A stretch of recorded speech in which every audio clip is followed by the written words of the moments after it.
Flanagan Show with his morning zoo crew, his morning nut hut. I'm so sick of you guys. So sick of all these shows. The Dallas competitors are having a lesbian dating game. Think of something original. Do something on your own. You know what they're doing in Dallas to us? What? Our competing station, whatever that is, and I don't even know the name. I'll find it out. I promise you I will find out, and I will announce it on the air. Maybe I do know it. Hold on. I have a folder. I made a folder, Robin. Oh, in Dallas. Right, here it is, right here. The Dallas folder. Let me look at it. I don't know.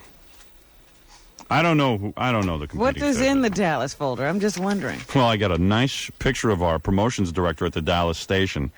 She looks about 21 years old and got the biggest set of jugs I ever saw in my life. Oh, dear. Her name is Cindy Coyle. I wonder why they sent me a picture of her. Look at that. Look at this little vixen. It's a... And our general manager of the station, look at the top. Look at her. You got a general manager who's a woman? A woman, not only a woman, but a big set of jugs and really nice. Are you sure they sent you the right Yeah, picture? it's Donna Fattle. Texas Bells, man. Yeah, Texas Bells for sure. Look at her. That's the general manager. Tell me I wouldn't push her over a desk and bang her. Let me see these pictures. Take a look at her. That's the general manager of the station in Dallas. God, why can't that be my general manager here in New York? I swear to God, I'd make out with her every day for the first half hour. How's that? Oh, come on. No, that's her. Maybe they're pulling No. I even have the publicity photos and stuff from the station. It's them. But, all right. I know what you're saying. Is it like Gloria Leonard? Like, does she really run the station, or is it just like is it a ruse? And that's a wrong thing for me to think. Yeah. Look at that. Look at that, huh? Boy. I'll tell you, that's tempting. Well, I'm glad women are making a way for themselves. Good-looking in, women. The industry of radio. You're not kidding. They certainly are making their way. It's about time we got into the executive office. You're not kidding. Hey, let me take some phone calls right after these words, and then Robin, you'll introduce yourself to Dallas, and then Fred and Jackie. Did you finish with yourself? Well, yeah, I guess. I don't know what you said. I don't know. I said I'm going to rip somebody a new a-hole in Cleveland. I just start yelling. You try being me. We got to talk about the MTV Awards. There's a lot going on with that. We're flying out today to do the MTV Awards, and then we're going to do a show from the MTV Awards for you on Thursday morning. Don't miss that one. It should be good. 92.3 K-Rock, Miller Lite, and the NFL. You know? Okay. You know what I'm saying, Robin? I hear you. What are you organizing? I'm just saying once again to that imbecile in Cleveland, don't you call up and threaten anybody. Don't you ever open your mouth about me again, because I will sit there and make your life miserable. You don't know who you're effing with. You understand? Do you understand, pal? You understand what I'm saying, boy? Dog boy? Lanigan boy?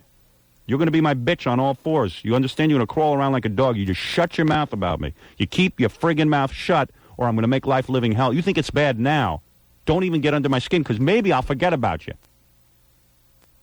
You might be lucky. I might be so busy with other things that I'll forget about you. But if I hear about you saying things on the air again, I'm going to fix you bad. You understand? I can do it. I'm great at it. Ask the Philadelphia zookeeper what his life is like.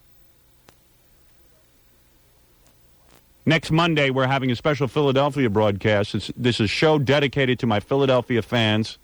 Next Monday. Next Monday. This coming Monday, rather, Robin. That's the next one. It's the next Monday. I always get confused about that term. I know. But you wait and see what that show's all about. And you should tune in, all you zookeeper freaks. Around the country. You know, all of you. All he is. All he is. Now, the little peckerhead in Cleveland couldn't take me talking about his one eye going into the socket there. He thinks I'm kidding around. I don't like you. I don't like guys who steal my material and then make money with it. I don't like it. Don't you understand? I'm for real. I'm playing for real. This isn't a bit. Same thing with the Philadelphia zookeeper. I wasn't kidding. I told him to get out of town, and I'm telling you to get out of Cleveland. You little retard. float eye. When you look in the camera, try and get that eye straightened out. It's a disturbing look. And if I have to watch any more news reports out of Cleveland with that eye turning inward, I'm going to throw up. Don't let me get any reports that you mention my name. You hear me, my bitch? You're my bitch. You're my dog bitch. You whelp my pups. Oh, jeez. I'm just thinking about his children. Yeah, I'm just thinking about that Playboy bunny wife of his. But his children are going to be listeners of this program. I know, because they can't stand him. He's such a bore. Hi, Cleveland. You're on the air. By the way, so welcome Dallas this morning. We'll be having a press conference about Dallas at 8 o'clock our time, 7 o'clock in Dallas. in Dallas. Well, at least we'll get to talk to some Dallas people then. Yes. Hi, you're on the air. Hey, Howard. Hey, what's happening? Not much. I think you should just go to Cleveland and just wipe Lanigan out. Well, Lanigan and your morning zoo, the little two buzzard douche faces. That other thing, that buzzard zookeepers. I mean, those guys don't do anything. They're a bunch of fools. Well, we'll see what happens. By the way, let me just give you our itinerary here. We're going to, after the show today, we're going to Los Angeles. And Wednesday night, I'll be on the MTV Awards. Well, I won't be there. Fartman Now, this will is not be. an official trip to Los Angeles, though. No, this does not count. Robin, you are not to talk to anyone in Los Angeles? I'm under a gag order. Yeah, we're under a gag order. And this is not an official trip to Los Angeles. We're going out there for an explicit purpose. Mm-hmm. And that purpose is for me to appear on the MTV Awards, for Jackie and Fred to piss and moan how they're not in first class. Okay. And for you It's to... always good. Yeah. Jackie, I really tried. I'm sorry, pal. I haven't really said did. anything yet. I know. You know what it is? Just wait till you get on that plane. I'm just hoping that everybody is excited that they're getting to go to California because they almost didn't. And that's all I can tell you. Well, you got more creative. Although I'm working on getting Fred and Jackie upgraded to business class. I heard about If that. the airline will be good enough. Because really, I do need to work with them on the plane. Two pains in the ass. Is there a business class on? Yes. I thought it was just for overseas flights. Yeah, there is a business class, I think. So, That's what I heard. yeah. Maybe I should say to Dallas, "Hi, Dallas. I'm Jackie, and I complain a lot." Yeah, maybe well, you're stepping out of turn. Robin's turn is next. I complain. Seem to fit. He's the guy who just complains about I stuff. haven't complained about. All right, there was nothing I can do. And that's all there is to it. Well, your radio station's good and your TV show's better, so. Thanks. Hey, in Cleveland, you got the TV show, didn't you? Oh, yeah. What time was it on there? 3 in the morning? 11 o'clock. 11 o'clock. Very good time. Yeah, was it on station like 69 or something? It was on the Chicago station. Oh, you got it out of Chicago. Yeah, I got it on cable. Oh, like a superstation out of Chicago. or- WGN is the superstation out of Chicago. I see. Yeah. Lesbian dating game was yours first, so keep going with it. Yeah, I know. All right, thanks, man. Yep, see you later. All right, bye. Anyway, where was I? Oh, yeah, the MTV Awards. Mm-hmm. So we'll go out to the MTV Awards. I got a rehearsal at like 9:30, 10 o'clock in the morning. Did you get that straightened out? Yeah. Yeah, I'm just doing one rehearsal. All right. Because I got to go to the rehearsal, do that. I got to, practice my flying. Because I am fart man. You didn't see the finished costume, did you? No. I was walking around the station with it Friday. No, I had to leave. There were people actually almost retching in the hall. Really? Yeah, That how good? That's how good it was. It is a great costume. Oh, dear. People really sickened. Nancy, the receptionist, said I should really do some sit-ups and very, very critical of Oh, me. boy. Maybe work out a little bit. Did you? You're going to ruin the costume. You're gonna No, ruin the I fit. didn't. As a matter of fact, I ate my ass off this weekend just to make sure the costume would be extra gross. Oh, no. Then when we get back, I'll start working out. There's more cellulite on my ass than... I can't wait to walk out on that stupid... Well, I was thinking about that last night. Yeah. You're coming out with Luke Perry. How funny is that? Oh, man. But, I was watching MTV all weekend, and I didn't see them promote me once that I'm going to be on there. I don't doubt it. And then John said they did. He saw it, and they used a clip of me from like 5 or 10 years ago with short hair. Oh. You know, that was like really bogus. I'm going through a lot of hassle to make sure I'm on the MTV Awards. And, you know, they used this old tape of me looking kind of stupid instead of making me look cool, you know? So the least they could do is sort of help me out with that. But who cares? Who even cares about looking to be cool? They're usually pretty good with their promos. I'm Yeah, I know. surprised. For me, it's bad. I'm the one guy who gets a bad promo. Well, this will be the last thing I do for them. So I'll walk out with Luke Perry because contrast is everything. Absolutely. Yeah. And I'll fly around the stage and fart a lot. Because my kids say, hey, Dad, can we watch you on the MTV Awards? I said, absolutely not. Why not? Because it's embarrassing. Oh. I'm a dad. I told the kids, no way. Said my ass cheeks are going to be out, and I'm going to be doing some adult humor. Oh, dear. I got a question, Howard. Yeah. Who's going to be in charge of the fart sound effects? Is that going to be them? I'm a little nervous about that. I'm thinking of having Fred up in the booth. Fred actually had to join the union and everything for Channel 9, right? So wouldn't he be... Yeah, but I wouldn't mind Fred just being up there so he could tell him what to do. Because you know they're going to... Well, Fred, you'll tell him at dress rehearsal, all right? Fart technician. Right. Got it. You know, music, farts. You're in charge of that. I'll be there. Yeah, we got a Yeah. rehearsal. It's cool. I might even ask special requests that Fred be allowed to sit in the booth during For the... that portion of the show. Right. Seriously, I'm not You know, kidding. some people bring in their own conductors. Yeah. You have to bring in your own fart. Yeah, but Fred knows how to work my Fart farts. orchestrator. You see, Fred knows how to delay. Like, when I make a face and I start scrunching up my face like I'm going to fart, Yeah. he knows when to hit it exactly. I mean, you know, seriously. You know, you got to give time for me to look like I'm pushing. Right. Absolutely. Yeah. We'll work on that, Fred. Got to look real. Right. I wonder how they're going to work that, if it's going to be carts or if it's going to be a sampler. Well, we're going to see, Fred. Yeah, I was wondering maybe you should be working it yourself. Yeah, maybe we'll have Fred You in should there. have a sampler in your outfit. Have Fred come in with a special technician status. Haven't you ever seen those suits rigged up for that though? They have things that have sound. You push a thing on the Yeah, suit. I can and work it makes a myself, noise. Yeah. All I know is I started getting a panic attack yesterday. I go, you know, I'm 38 years old. My ass and belly and everything can be sticking out of there on that MTV Awards. And You know, I just I'm a sat buffoon. there I'm and a I buffoon. wondered, what is the reaction going to be to this? I think people might start vomiting. The reaction. Now, no one, they had, I don't know how many people already scheduled for the MTV Awards. Right. And no one would volunteer to be with you who was already invited. Except Luke Perry. Well, you said he wasn't even going to do it until No. he Right. found out he got to present with you. Yeah. Which is very nice, but, you know, there were 100 or so people who turned you down. Everybody at that MTV Awards turned down co-presenting with me. Can you believe it? If you want, That's before they saw your rear end. Who's on the phone? no, I was going to say, if you want, we can go through the list after. You know what? Bring in the list, too, of who's going to be at the MTV Awards. Okay, well, actually, this sort of coincides. This guy's got the promo that MTV's running Yeah. that lists everyone who's going to be there and lists you. You know, your Oh, it name does? is on it. Yeah. Okay. You can see where you fall in the showbiz Oh, I'd community. like to see that. Hello? Hello? Hey, Howard, Hey, what's up? how you doing, man? Let me hear the promo. All right, here you go. All right. About the 1992 MTV Video Music Awards. A lot of stars, a lot of action, a lot of excitement. Performing Bryan Adams, Black Crowes, Bobby Brown, Eric Clapton, Goodly men, all of them. Def Leppard, In Vogue, Guns N' Roses, They are wild.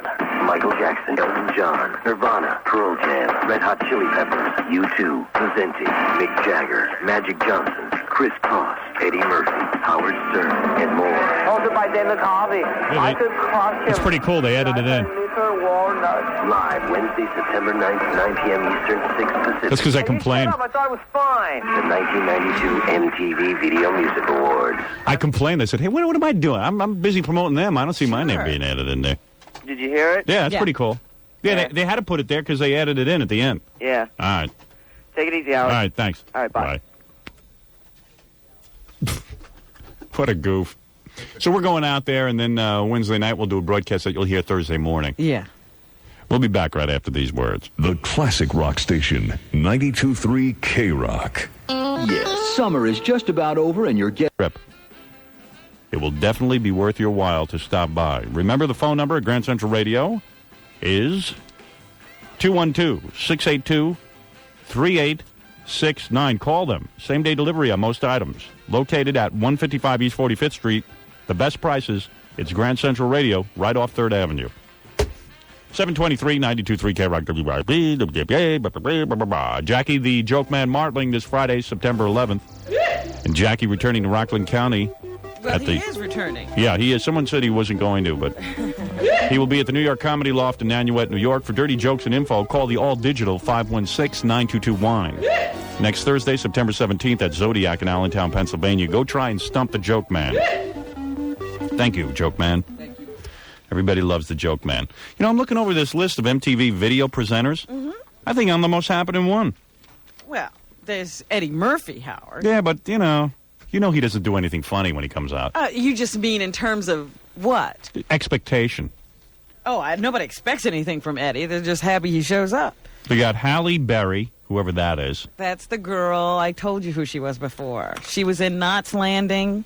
I don't even know her. She's in Eddie Murphy's new movie. You do know her. She was the black girl who was having the affair with the guy who died. Yeah, well, big deal. I don't even remember her. I don't know her character. Nobody cares about her. She's very pretty. Yeah, but nobody cares about her. Oh, okay. John Corbett, nobody cares about him. I don't know who that is. Who is he? I don't even know who that is. You know, MTV tries to get, like they were telling me their philosophy. They want to get people on the cutting edge, hip people. But meanwhile, they get so hip that nobody knows who these people are. They slipped over the edge. Cindy Crawford will be there. Well, she's good to look at. Shannon Doherty, she's good to look at. I'm looking forward to seeing her. I'll be meeting her, backstage when we have to all, How do you know you'll be meeting her? Don't you think all of the various presenters bond? No. I don't think that at all. I have this feeling that, like backstage, it's like a community of artists. Right. All bonding together. And I'll be the one outcast that, like throw stones at me. Peter Gabriel, that's kind of cool and everything, but, he won't do anything interesting. Ice-T. He might be interesting. I picture a lot of people just booing him. I don't think so. The MTV Awards are, too cool. Right. Mick Jagger, who's as entertaining as Jerry Lewis at this point. I mean, the fact that he's there is kind of neat and everything, but what's he going to do? Hello, everybody. It's just going to be one of those things. Ice-T. What's he going to do but start a fight? Well, that would be interesting. Mick Jagger, we ought to call him. We ought to start yelling out, "Grandpa." Throw a walker out on the stage. Magic Johnson. Everybody's sick of seeing him at these award shows and on different talk shows. So no, it's mandatory that. Well, he's their dying person. Right, he's like their guy. Chris Cross of the two little kids. Cute. Dennis Leary. He's nobody. Annie Lennox. Working on a comeback. I mean, he's been missing in action for a while. Right. Meeting all these people should be very comfortable, don't you think, Robin? I don't see why you won't be just the most popular person there. Marky Mark. Ugh. Metallica. I got their record. I got to listen to it. Metallica is presenting? Yeah. Eddie Murphy. Wilson Phillips. That should be comfortable. After all the nice things I've said about the fat one in the group. I know. Maybe they won't realize Fart Man is Howard Stern. I'm hoping that, nobody will recognize you. That's what I'm hoping for. I'm hoping your alter ego. I'm really uncomfortable doing these awards. Wait a minute. Are you going to be walking around backstage? No. In the uniform. No. Otherwise, they'll know it's you. No. I'm going to be in the uniform, but I'm going to wear a bathrobe and stuff.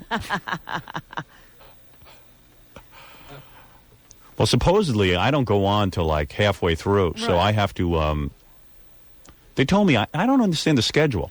When is the schedule? Well, I'm having somebody come to my hotel room to blow out my hair at, 4 o'clock. Yes.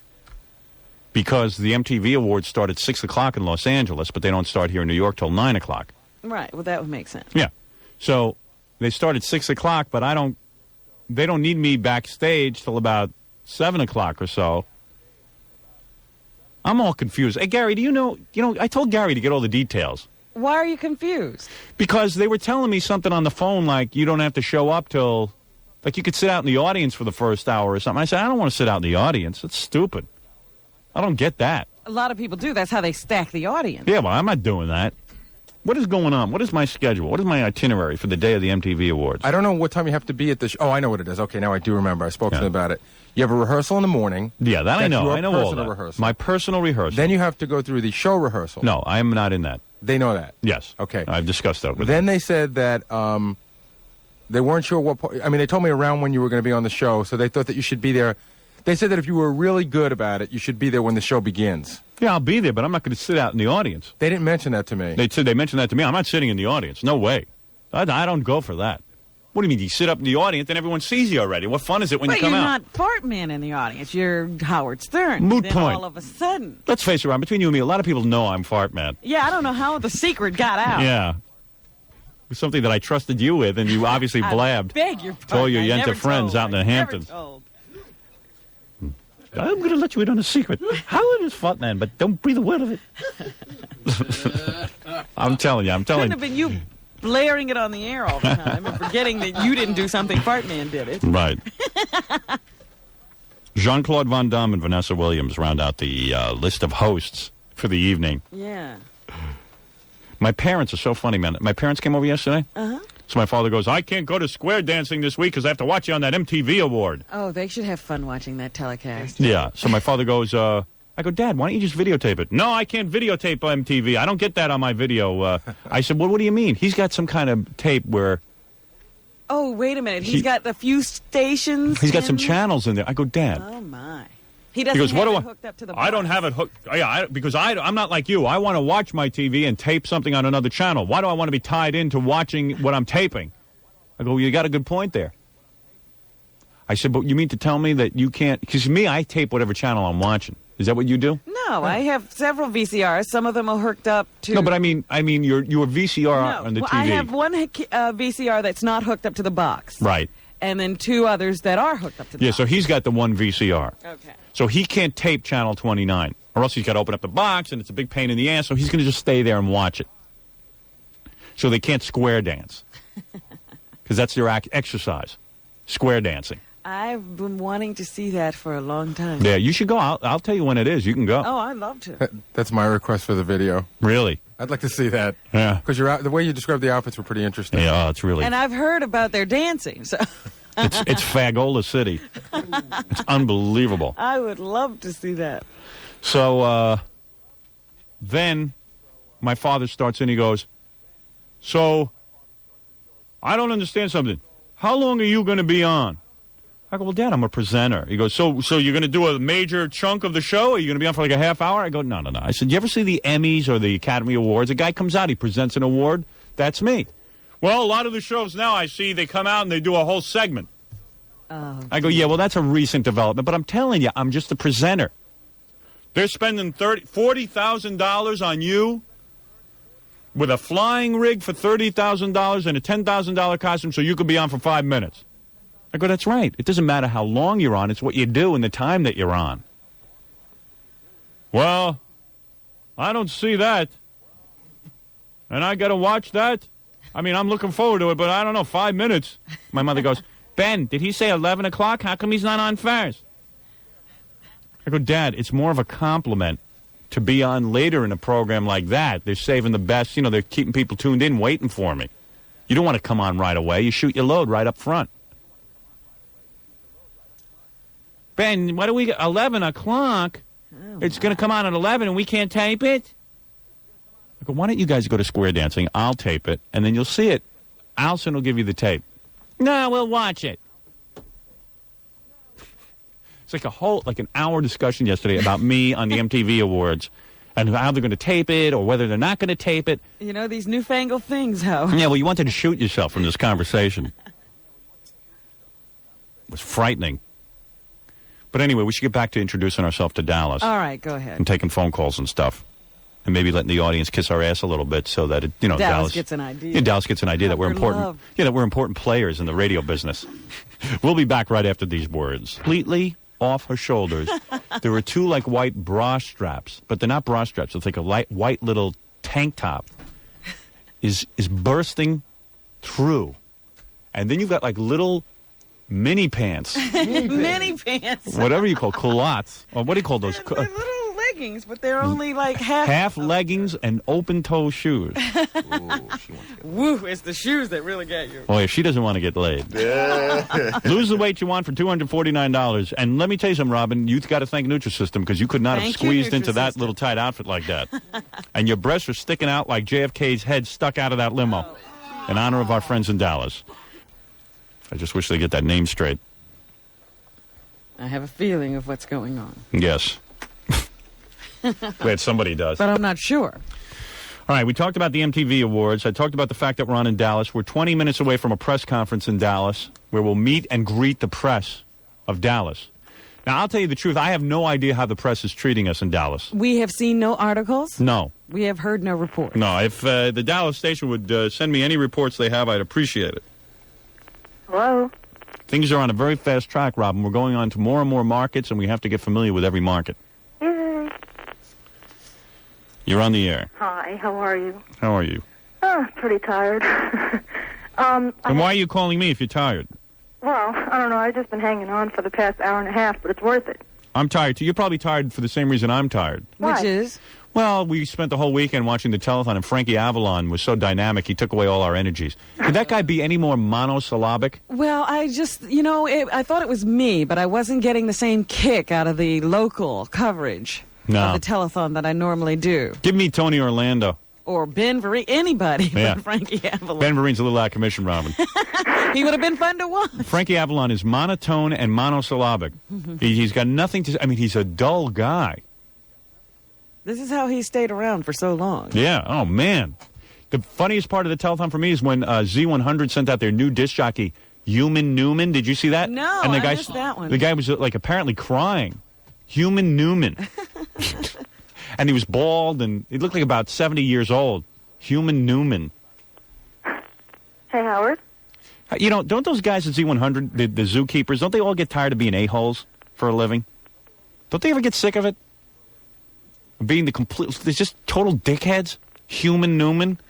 He had to come out on a set on Monday, on a holiday. Yeah, and he gave the whole spiel, the disc jockey spiel, how he wants all his listeners and everyone who listens to radio to give some money to the muscular dystrophy. Yeah, I saw another disc jockey from, I think it was Hot 97. Yeah. A woman. I missed that. If I ever sent you a T-shirt, if I ever played a request for you, this time don't pick up the phone and call the radio station. Call us one time. Yeah. Because we're serious. Yeah. Human Newman. You had to see him, though. An embarrassment. It just makes my skin crawl that I'm in this industry. I know. Human Newman. Anyway, what can I do for you? Well, I have one question for you and one for Robin. And neither one of them have anything to do with what you've been talking about. Is that all right? Yeah, that's okay. Okay. When is Allison due? January. Yeah?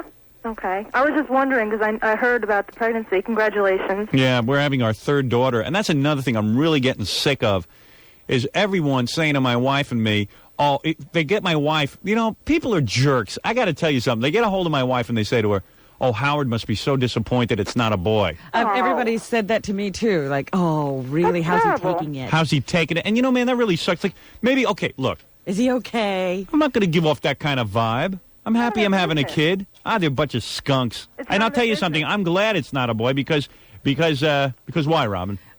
Because you already have two girls and you've loved it. Right. There you go. And then, there's this whole thing about, and then there's a little joke, well, maybe because Howard has a small penis, he can't get in as deep or something. And, it's like a whole thing, a whole get discussion. Into everything, huh? Yeah, and it's a whole psychological discussion about how disappointed I must be. And I'm going to tell you something. My wife wanted to have a third kid. I was all for it as long as she was into it because she's the primary caretaker in the house. And I am very happy that it's a healthy baby. I like your attitude. I definitely like your attitude. And who needs a boy? A boy could grow up to be Fred or Jackie. Big dope. I can handle it. My ego is not that out of touch that I have to have a boy with the carry on the Stern name. Like that's some kind of great name. Better off the Stern name dies. What is it? Jessica Hahn wants to welcome you to Dallas. Oh, Is really? she in Dallas now? No, she just wants to welcome him. All right, let me just get Jessica Hahn on the I phone. see that Jessica's doing another TV show. What show is that? Which one was it? Blossom. No. Yes. I got to confess something. I have been masturbating to Jessica Hahn for the last 3 weeks. Really? Ever since she showed me her naked body, I've been masturbating to her.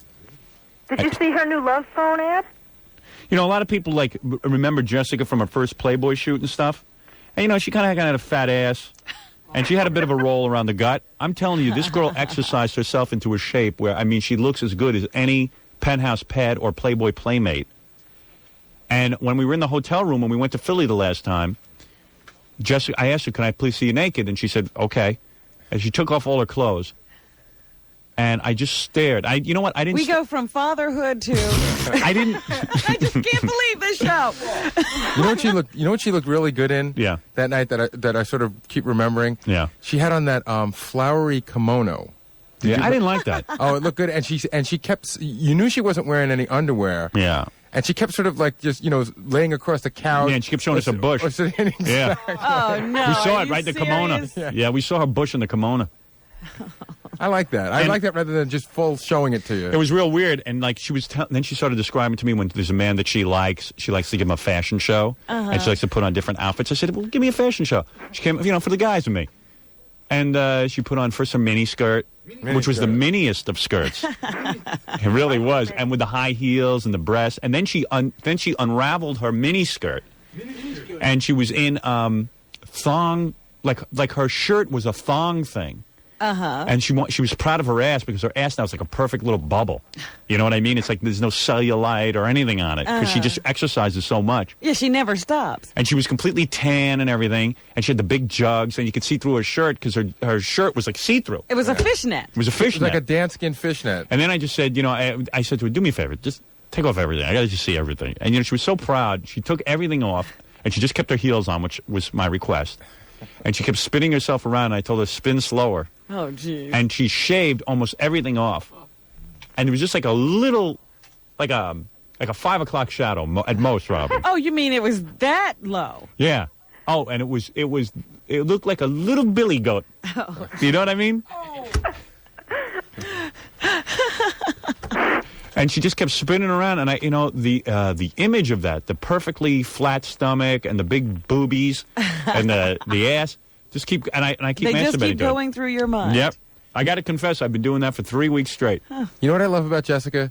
Like, you just did this whole rap, and usually you're going to go to her on the phone now, and somebody would say, oh, don't say that. And she's going to go, no. Thank you. Oh, yeah, she's going to be very happy with what I just said. So with that, let me say goodbye to you, and I'll get Jessica on real quick. Okay. Hi, Jessica. Jessica Hahn, everybody. Hi, honey. Hi, honey. Hi, honey. Everybody in Dallas, I don't know if you read the papers. Jessica, of course, claimed to have been brutally Bible raped. Bell. Brutally raped by Jim Baker. Right. You don't remember the story? No. But now he's locked in prison, probably getting in the can. Right? Yeah, It's probably. hard You to mean he's avoid. in the can. Or maybe his can is on top of somebody. Hi, Robin. Good morning. Hi, guys. Hi. So, I love you. I miss you. I love you. I see that you're going to be on Blossom. Yeah, it's just a cameo. How do you well, get paid that's for something like nice. that? Do you get like $500 for that?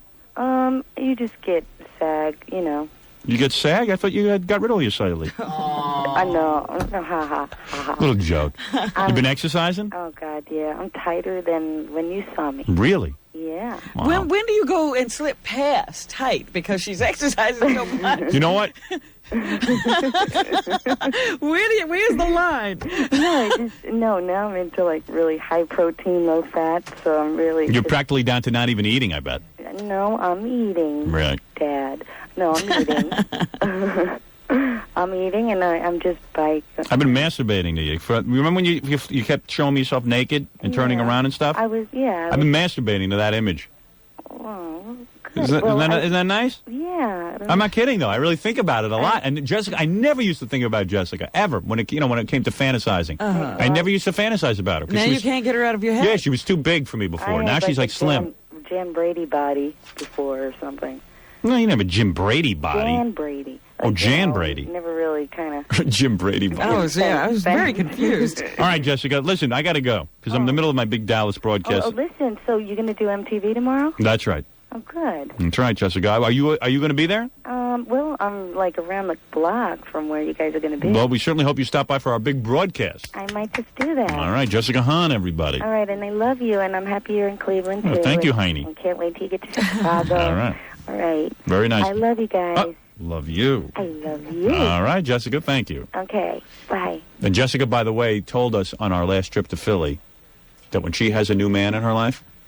Is it a new thing, or does she just do that? No, whenever she has a man in her life, she likes to fall asleep with using him as a human pacifier. I see. She sleeps boy, with what her... an intro to Dallas. How's that boyfriend of yours? Still with him? Mm-hmm. She gets Still- real quiet. Still can't talk about him? So, Howard, listen. Must be a great relationship when you can't talk about your boyfriend. Howard, you know what? That's great. I mean, he must. I'm sure he's going to marry you someday, and I'm sure he's not using you up. Off the air, I have so much to tell you, and Robin. Yeah. I do. It's real good. But anyway. Don't tell us off the air. Tell us now. Well, wait. Tell me what's going on. Are you getting married? I think not tomorrow or not the next. Oh, he told you. So your boyfriend told you he's going to marry you. No, nobody discussed marriage. Can we not talk about this? Nobody knows who he is, but we know he's in a relationship other than With yours. you? Oh. What? Am I right? Howard. I knew that the second she wouldn't talk about it. I knew it. had my suspicions, but... Robin, you're like, you've got like ESP or something, I'm convinced. Why are you with married men? I am not with Howard. Why are you? I am not with a man. What is in it for you? Do you want to be? You know that the guy's going to dump you? Jessica, as God as my witness, if you want me to be like all your other friends and lie to you and tell you I think it's great, I will not tell you that. Howard. I'm being very straightforward. The guy is using you. Why do you do this to me? Why do you do this to yourself? I'm not doing this to myself. All right, then don't listen to me. Go listen to your other little friends. No, everything's fine. Your private parts are a magnet for men that aren't available. Why don't you use your if you got yourself in such incredible shape and you're looking really sexy. Yeah, get a guy that's available. Now's the time to pounce on someone who's going to really be horny for you. But I did this I got myself in shape just so I'd feel good. Yeah, but don't you listen, what is your future going to be? My future. You spent all the Playboy money. Oh, Jesus. You're running out of cash. Howard. You're busy making SAG appearances. Howard. SAG appearance. And what you got to do is now bag yourself a decent-looking guy, a guy who is available, single, But I would like to. who isn't involved in a situation. It has not. I want to make my own living so that I never have to depend on anybody. If I was Fine, you, so use them for insurance. Just right, get one. just in case, because I don't see that much going on. Get a black high school athlete, hook up with him now, and then when he gets his big... OJ spring. Yeah, OJ. Oh, brother. You've had black guys, right? Huh? Have you ever had a black guy? Uh-uh. Tell the truth. Never. Say, I swear to God, I never had a black I guy. swear to God, I never had a black guy. I swear to God, I never had sex with a black man. I swear to God, I never had. Hey, what is this? Say it. I swear to my Lord Jesus Christ that I never had sex with a black man. I swear to my Lord Jesus Christ, I never had sex with a black guy. Interesting. Yeah. Contrary to what you probably think. Say, I swear on my Lord Jesus Christ, I never had sex with two black guys. So it might be a technicality here. Technicality. You know, you should have been a lawyer. I swear to God. That's right. I'm trained in the... That's right. If he hadn't gone into radio. Yeah, actually, I could have been a great legal man. Yeah, but there was a little problem like law school and getting into one. Darn it. Darn it. Damn it, with all those tests and those GREs and all that other stuff and that damn bar examination. So to hell with him. Yeah. Oh, I swear they make it so difficult. I'll cross-examine my guests. Right. I'll make them pay. I heard that whole... What, are you naked now? Well, I'm in that, yeah. Where's your man? Is he back home? No, I... What, did he have to book out at midnight? No, I haven't seen him. Turned Get into back. a pumpkin. Yeah, honey, I was working late again. No, he But it was doesn't. Labor Day, for God's sake. Sweetheart, where were you? Oh, honey, I was playing tennis till midnight. Yeah, we had the court all night. We got carried away. And then, there was some work to do. Oh, Lord, no. I haven't seen him in a couple of days. I've So you're going to marry? What does he say? He's going to marry you as soon as he dumps his wife? No, we never even discussed marriage. I am really afraid of getting married. I always have been. I am. I just don't trust married people. Well, there's a reason for that, know, Jessica. They're always going out with you. Yeah, who can trust anybody? All right, Jessica, I got to move along and get ready for the Dallas press conference this morning. And there's a lot of excitement. Well, I'm really proud of you, Howard. Thank you, And Jessica. I'm proud of all of you guys, and I love you. Thank you. That's very nice of you to call in and welcome us to Dallas. And I set my clock just for you guys. All right, thank you. Okay, I'll be listening. See you, Jessica. I love you guys. Bye, Rob. Love you very much. Thank you. Bye. You'll behave now. Yeah. Okay? All right, thank you. And only think about me. I mean, in your head. Yeah, don't cheat on Jessica. All right, just So think about cheat on her. me when you do that All right, very good, Jessica. Bye-bye. Okay, bye. All right, there you go. Only think about her. Yeah, that was quite a scene in my hotel room when she was boy. naked, spinning around like a top. I go, spin slower so I can look more. I need to see it all. Jackie, how'd those jugs look, man? Be honest. She looks very good. Yeah. I mean, seriously, she didn't look that good. No, she really did a number on herself. Yep. She really did. It gives me hope that one day I could have a nice, tight All ass. you have to do is Quit my job and that's exercise right, all day. That's right. All right, I'm going to take a break, and then we'll come right back. Get ready for the Dallas press conference, Robin. All right. And maybe at the beginning of the press conference, I will introduce myself to Dallas, and you'll say a little something about yourself. Fred will say something, Jackie. And Right, maybe we'll get to that part. Something weird happened over the weekend. My wife got a call from a good friend of hers in San Francisco, and she called up and said, I just heard that Stuttering John was killed in a car crash. Is it true? My. It was like a really weird thing.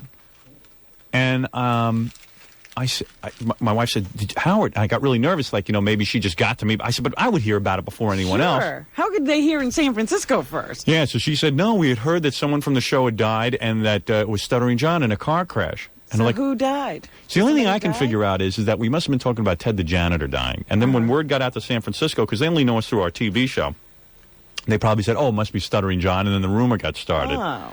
But it was real weird, when you get a call like that. Yeah, that's not good. Don't then- like those calls. Yeah, I started feeling bad for Stuttering John. Finally got a record contract. Now he's dead. All right, we'll take a break. We'll be back right after these words. That's the number to call. Just keep that number handy. They'll ship anywhere. Okay, you ready for the big Dallas press conference? All right, is it time? Are you nervous, Robin? Yes, very. Yeah, it's always exciting when we go into a new town. We're creating history I'd here. rather think of it as anticipation than anxiety. Exactly, Robin. Robin's the backbone of this show. Oh, Yeah? I think so. I've credited you with that. Accredited. Yeah, what is it, Gary? Do you want me to, Well, bring those guys in with those guys. There's two idiots out in the hall who want to sing a song that they wrote for Dallas. Actually, And Gary's obsessed with them. No. I'm obsessed with doing something with them. I could send them away. I'm not going And to. what do they want to do? What do they want to do? They wrote a Woody Allen song parody and a song welcoming you to Dallas. I think. All right, they want to welcome me to Dallas. Tell them they got 3 seconds to do it. I don't even want to hear the Woody Allen Well, one. see that then I wouldn't bring them in. Really? Yeah, that would be my call on that. Just bring them in and let them do it. They waited 2 hours. They should at least get an opportunity. The Woody Allen song parody is funny. Gary, go get them. You bore me. Baba Booey. I'll introduce Dallas. As they say. How do you do this? What did I just do? I just pushed this in. Right? Yeah. I just did that. Yeah. So we're live now. We should be even Steven. Hello? Can those guys hear me? You guys hear me?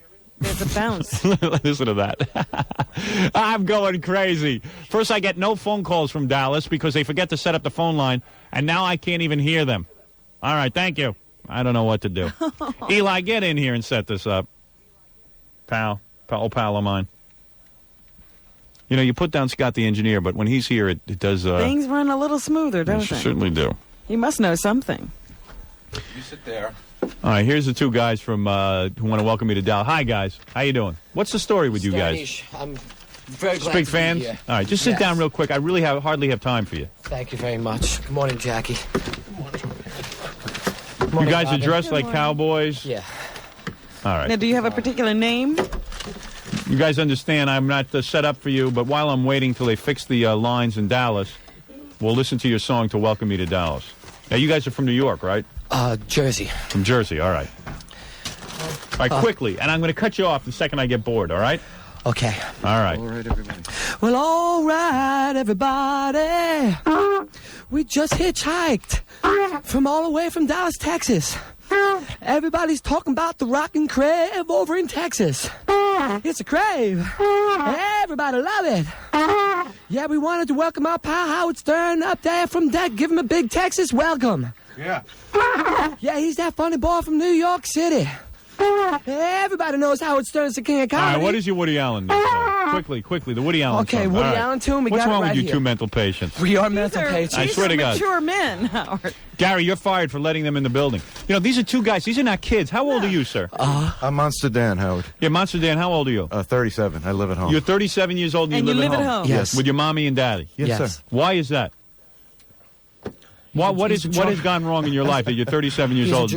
a drunk. No way, man. I don't know, Howard, man. No, do you really live at home with your mom and dad? Yeah. And what What happened? do you do for a living? My parents are interior decorators. Dante's Interior Design Studios in Fort Lee, New Jersey. I see. And what do you work for them? Yes, I do. And you live in their house? Yes, And are you married? I was. And when you were married, did you live in your parent's house? Oh, no, sir. Oh, I so moved your back wife got after- your house. So your wife is now living in your house and you're Right. living with your parents? Yes, sir.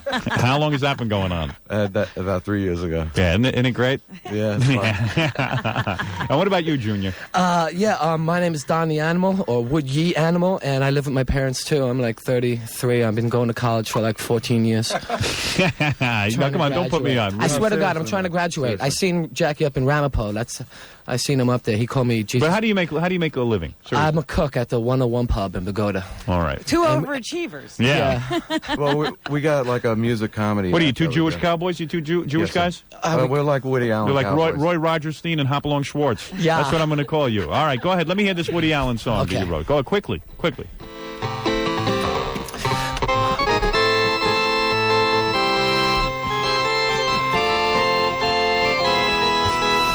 Sunyi,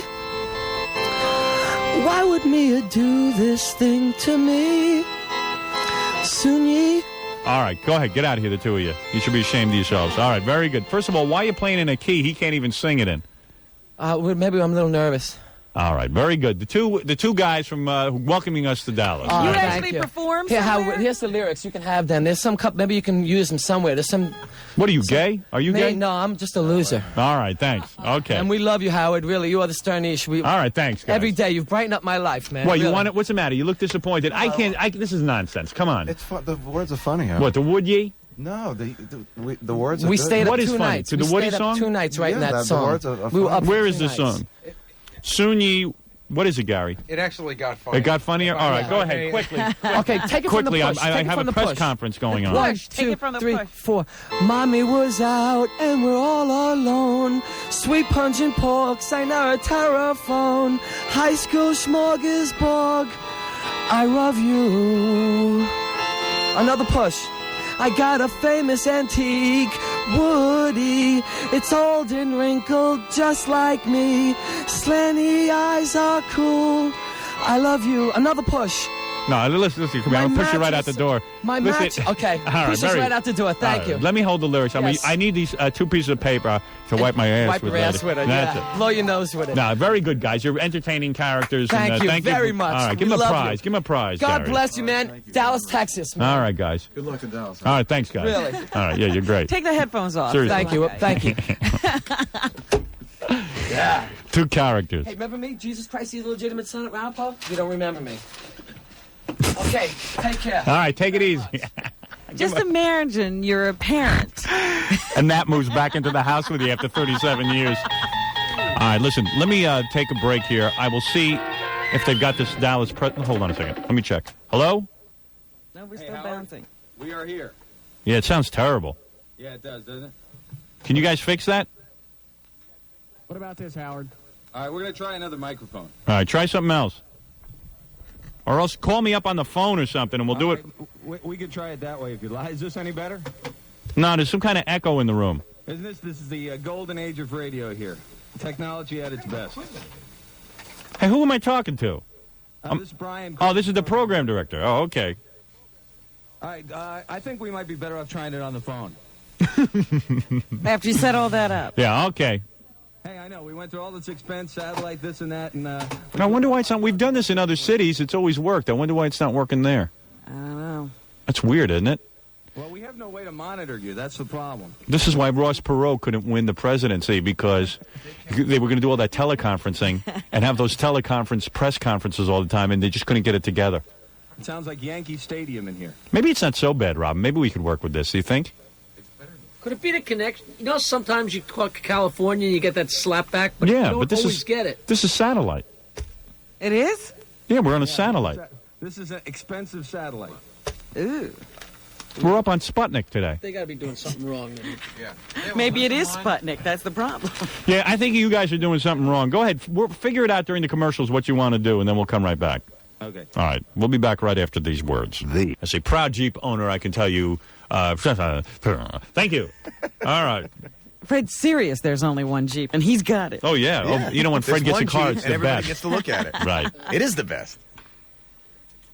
He's so into himself. By the way, as long as I'm waiting to find out how to handle this broadcast into Dallas. You know, there are major things going on here when we're not on the air with you. I know there's a way to handle this so that we don't experience that echo. Hello? Guys? Maybe I fixed it. Hello? No, you're still an echo. He's trying to come back to us again.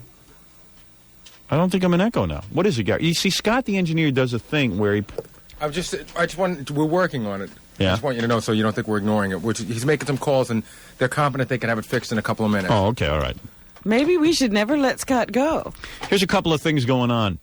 Yeah, I know. I thought Scott didn't know anything. Scott's out in Los Angeles preparing for the big Los Angeles broadcast this week from the MTV Awards.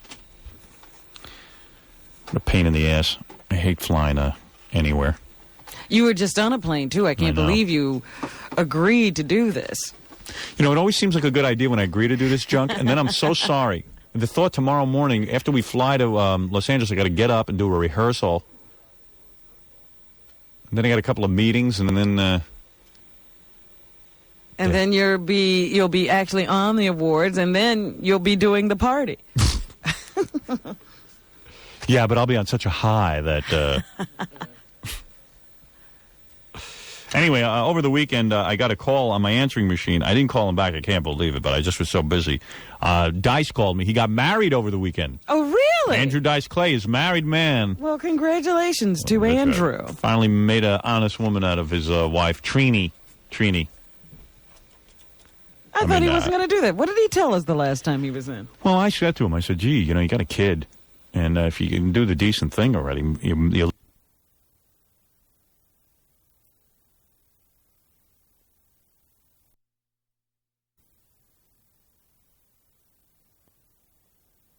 woman.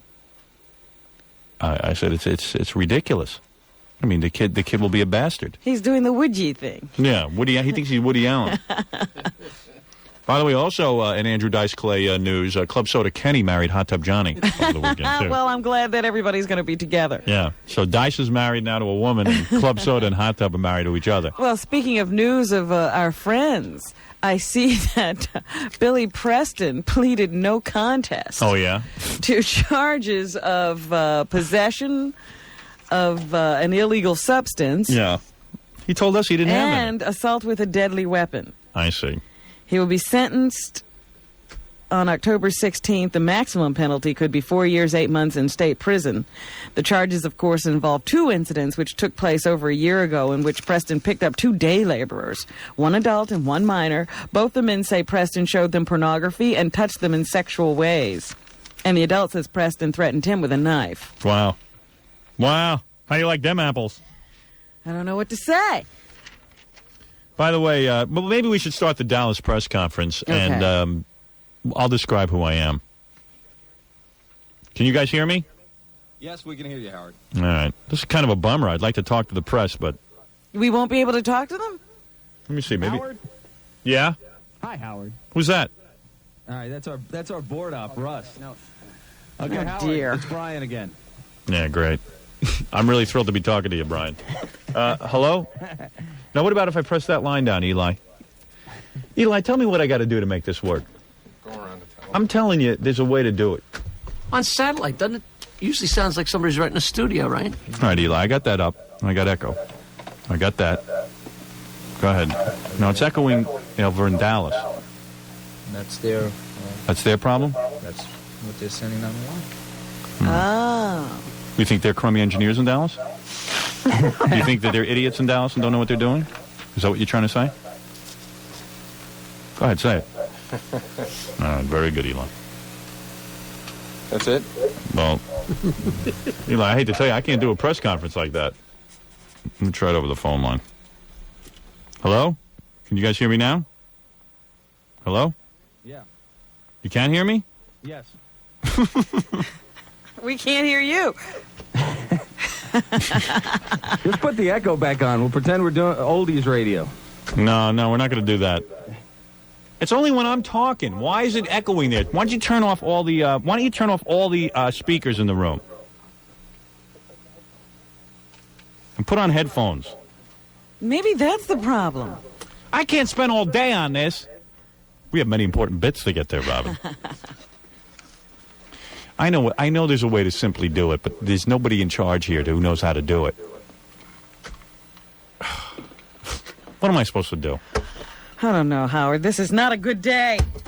No phones, no press conference. Oh, I'm furious. It's just like, it's just a big joke around here. Is it any better this way? Yeah. Well, we'll just have to do it over the phone then. Then everybody's going to come to get on the phone? You mean each guy is going to get on the phone with me individually, and they're not going to hear what I'm saying? No, they can hear you. And then each guy's going to get up and ask me a question over the phone? Well, I figured you'd spend a few minutes with each of them if you wanted. It's not like there's 200. No wonder you guys are in the bottom of the barrel in the ratings in the morning. You really do need help. You guys can't even get a press conference together. How many people are there? 3. Oh, dear. There were 3 people at the press conference? They all complained it was too early for them. They didn't want to get up. Well, why didn't you tell me that? I would have made it later. There were this 3... is the business of communications, folks. Gary, get in here. Let me ask you something. Do you speak with anybody, Gary? Gary, come in here. Do they call you? Do you talk to anyone? Do you tell me what's going on? Do you tell me there's only 3 people? No, because I didn't know that. The last thing I spoke to Brian on Friday. Yeah. And I said, Howard wants the press conference changed from 9 to 8 because it does him no good to have it on the air at 9 o'clock. Your exact words. Right. And he said, all right, they were complaining about it, but I'll go for it. And that was the last I heard from him. He has my home number. I left Brian my number if there was a problem. We contacted 200 people from the press. And only 3 showed up. Yeah. What did you expect at 9 Dallas o'clock? paper didn't even send anybody. He didn't want to get up out of bed. Who wouldn't send anybody? The big Dallas paper here. Really? Yeah. They don't think it's big news that we're coming to Dallas. No, he said he'd rather sleep. Wow. It's big news, but he'd rather sleep. Media blackout. Well, wait a minute. Let me ask, how many people would have been there an hour later? I don't know. We had about 12 people who said they were definitely coming. And then when we changed the time, that's when... That doesn't sound like a very big press conference. Well, what papers are there? Well, we have the Fort Worth Star-Telegram, the Dallas Business Journal, and we also have a TV station that just showed up. A TV station is there. But they're not even set up here yet. We have a TV stand, but that's it. No camera. What's wrong with Dallas? Because, when I spoke to him on Friday... Maybe they don't take the radio seriously down there. Brian was really excited. He said, we contacted over 200 people. Yeah. And that was the last I left it. He didn't tell me that nobody called back. I don't know. In Cleveland, we had a lot of people at the press conference. We had hundreds of people. I don't know. I don't understand it. Maybe it's not a big deal, the radio in Dallas. Well, I know it's a big deal to the other stations in town. Why? What are they doing? Oh, they love it. They love it. Well, you heard about the guys over on Q102? What are they doing? Doing your lesbian dial date. As soon as they heard you were on, boom. Also, they're running the MTV commercial on their station. Yeah. They edited your name out. Yeah, they can't deal with it. Yeah. Yeah, so well... they're pretty scared. Those are the same guys who sent around a tape, scoped air check, just of your really raunchy stuff. Yeah, you know what they did? They took my raunchiest stuff, they took it out of context, and they brought it around to all the advertisers. That's our competition. That's how. Do you see what they do? This is their first mistake. They sit and they worry about me all day. They don't worry about what they're doing. They worry about me. Well, I hope the sponsors are smart enough to realize that if I cause that much terror in the face of all these other radio guys, that perhaps there's something going on here that's going to attract a big audience. Let me tell you about advertisers. You know what advertisers care about? Advertisers care about one thing: getting people into their stores and buying their product. And that's all they're supposed to care about. Because we're in a pretty sour economy right now. And quite frankly, I hope it's somewhat interesting to them that all the radio stations are crapping in their pants and are busy running around with tapes of me. You haven't even gotten there. No. And if I'm so bad, why are they busy doing all my bits? Why are they doing all my material if I'm such a horror scene? Well, the funny thing is, they're not even one of the top morning shows. Well, they suck. I don't care who the top morning... Let me address the press, all 3 of them. Okay. Okay, who do you want to talk to first? Steve Smith from the... You got to do it one at a time. No, I'm going to address the press in general. I still don't understand, but... What? What don't you understand? Can they hear? No, they really can't hear you. That's the problem. That's what I thought. Why can't they hear me? Can't you put them all on... There's only 3 guys. Can't you put them on Three extensions? standing around one telephone. Why don't you put them all on one extension, on different extension phones? The way to do that, we'd have Don't tell me what your problem is. Put them in extension phones. There aren't. This is the studio phone. So we'd have to call you back on another line. Don't you have a speakerphone? It won't work. We'll have that echo again. Don't you have 3 pairs of headphones? Do you have 3 pairs of headphones? Listen to me. Listen to me. Brian. We have a delay. Brian, do you hear me? Yeah. Do you have 3 pairs of headphones? Yes. Stick it on their heads and let them hear. Brian, were you using your head? I'm trying to get this handled here. Oh, dear. Are you sure that this is going to go out on the air? I'm not so sure we're on the air You sure we're yet. broadcasting to Dallas this morning? Believe me, we are. We've already gotten the complaints to back that up. Oh, really? Yeah. They're coming in the fast. Phones have been ringing. Oh, it's a since shame 5 we o'clock. can't take It's phones. a shame we can't pick them up. Hey, we got that part right. The 800 line was done right on this end. Yeah, well, the heads are going to roll around here. I am furious. Well, and you know the funny thing about it is the engineers are nowhere to be found in the room with me to help me out here. Well, you got some operation over there. I'll Sounds tell you. like ours. Yeah, it sounds like our stupid station. All right, Brian, I will now address the press one at a time. Okay. Oh, how can I address them one at a time? Get them on the phone and let me ask them a question. Right, you know what? Let me here. I tell you what, Brian. Let me take a break. You get 3 extension phones or 3 pairs of headphones, and then I'll talk to the press. How's that? Sounds good. Does that There's sound good? only one other way to do it. What's that? To send them into another room to listen to the radio. Hey, we can always fly them into New York. Yeah, why don't you just get them on a plane and fly them here, since there's only 3 of them? All right, just you get it together during the commercials, all right? All right. Oh, man. This is the worst mess we've ever had. This is the worst press conference. 3 people. We've never had such a low turnout of press. Well, it's because it's 7 o'clock in the morning there. Talk about nobody caring. Thought we were a big deal. Yeah. Well, that certainly gets your ego back in the back in check. But I knew you weren't going to be able to address them. I had the feeling that he was standing there with a phone in his hand. Yeah, I want to address the press, and I want in the press conference, I want you to describe who you are. Frank can describe who he is. Jackie can so the people of Dallas know who we are. Right. And then we can announce the Lee Harvey Oswald lookalike contest. When we become #1, the big parade we're going to have through Dallas, where we're going to have an open Tell limousine. them everything they can expect. Yeah, we're going to have an open limousine, and we're going to do the same parade route that Kennedy took. And you'll be my Jackie Kennedy. Oh, boy. And then we're going to go over to the book depository building and run up and down the stairs and have a stair running contest. And we're going to have a big party. We're going to do the broadcast. Stair running contest Yeah. at the book depository. Yeah, see if we can do it faster, clock in faster than Lee Harvey Oswald. Then we're going to have a brain catching contest. I don't know how that works. You'll see. I got it all figured out. We'll be back right after these words. In case you missed the 92.3 K-Rock Classic 500 Countdown this weekend. I ought to get the... Thank you.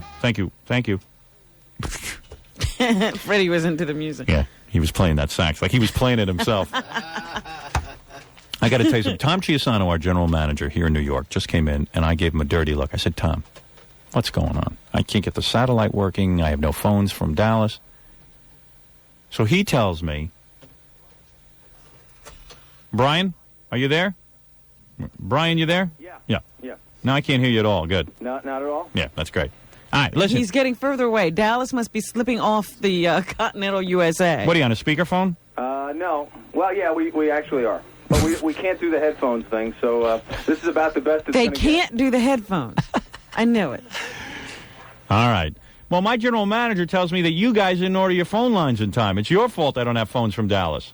Our phone line is in from this end. You just don't have the button there. Yeah, right. That's your fault, not his. Chris? I'm going to ask our engineer about this. Hey, Tom, come on in here. Let's.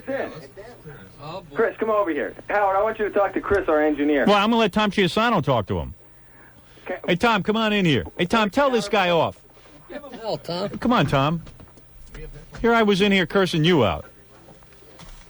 That'll teach me never to curse out Tom Chisano. He's never wrong. Tom, tell these guys that it's their job to get the phone line. Well, it's their job to order the phone line into here, and then once the phone line's in here, then one of our engineers puts the button up on the phone. Right. You hear that? The line's in. Well, when did you get it in? Last week. So why didn't you guys contact us and tell us? Well, we did. And what happened? Who'd you talk to? Who'd you talk to? I think I talked to Eli.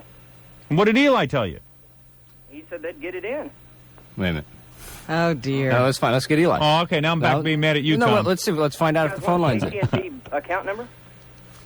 And I believe you. See, yeah, I knew it was Tom's fault. You see, for a second, I thought it wasn't. I knew it was Tom. Tom's people aren't doing their job. Ship shape. Well, anyway. What are you going to do? Uh-oh, here comes Eli and Tom now. All right. Our engineer and general manager against... Go ahead, Eli. Let him have it. Did somebody call you, Eli? I don't remember speaking to you on the line. I mean, I knew that I heard on the air that we were having Texas on the air here, but I didn't know of any line. You guys didn't contact Eli. I could be wrong, but Nobody talked to you on the phone. I don't believe that we were talking about this. Don't you remember I asked you if you need one position or two positions for that? One position or two positions? On your phone system. Uh-oh, Eli. I don't remember talking to you about that. I really don't. Hey, Eli will kick your ass if you're lying. You said Richie will have to get back to me on that. What is that, Tom? They don't know Eli's 6'5", 240. Yeah, he's 6'5", 240 pounds, this guy. And he's Puerto Rican or something. Something Spanish. He'd be at a disadvantage here. Chris is about 5'6", 150. So's Eli. All right, anyway, listen. I give up. I give up. We can't even find out who. Eli, these guys say they called ball. you, and you're saying you don't know if they called you. Or they didn't call you. Maybe they didn't talk to Eli. You sure you talked to Eli? Did you talk to Eli? Or you talked to Scott? Or Richie. Richie was on vacation. You'll have to get back with me on that. Whoever. Whoever. See? They don't even know. So you guys didn't talk to Eli, or you did? I'm almost certain I talked to you. Who the hell are you talking to? All right. I give up. The Grand Inquisition. You see what it is, though? I got to be on top of everything, Tom. Do you see what it is, Tom? I cannot delegate authority because I can't trust anybody to run a tight ship. A tight ship. How do I respond to that? I am in. You know what? I am appointing myself general manager of the station. I am now general manager of this show. You I don't am want to general run manager the whole of the show. station. I am now the general manager of the show. I've given myself a promotion because you know what? This weekend I said I'm not going to worry about Dallas. Mm-hmm. I'm not going to worry about the press conference. I got my Gary, my brilliant producer, in charge of it. He was off in Vermont. Yes. I got my general manager. I got everyone. My general manager doesn't have to worry about because he's got everyone. Everybody else. Everyone is communicating with everybody. I give up. I am now the general manager of my show. You are no longer in charge of the show. Go ahead, Tom. You can leave now. You go worry about the rest of the station. I am now the general manager of this show. Between 6 and 11 o'clock in the morning, I am the general manager of this station. All right, everybody asks you the questions, comes to you. That's right. If Eli, from now on, I don't want you talking to Tom Chisano. He is no longer your general manager. Between 6 and 11, after 11 o'clock, go resign. I am the general manager, Eli. All right, don't talk to Tom. I'm the man who writes you a check from 6 to 11. While everyone else is teeing off. Tom, you can play more golf. Two of you, get out of here. Out! Get out! They're already gone. Oh. That's why I'm yelling. All right, I will now. How many members of the press are there now? 2, but there's one more coming. Oh, we keep losing. right. Losing. We're down one. Yeah, I don't care how many people are there. Channel 4, we have someone from the Business Journal and the Fort Worth paper. Channel 4 is another television station is coming. Channel 4 is a what affiliate? CBS. Yes. Well, that's good. That's good enough for me. All right, I will now address the press, Robin. They can't hear you. Yes, they can. I'm on a speakerphone. Oh, that's right. Okay. Yeah. That's why we can't hear them. Hello, press. I am Howard Stern, king of all media. Am I number one in Dallas yet? I possess a bottomless oil well of talent and wit. Bottomless oil well. Forget the Alamo. Remember Howard Stern.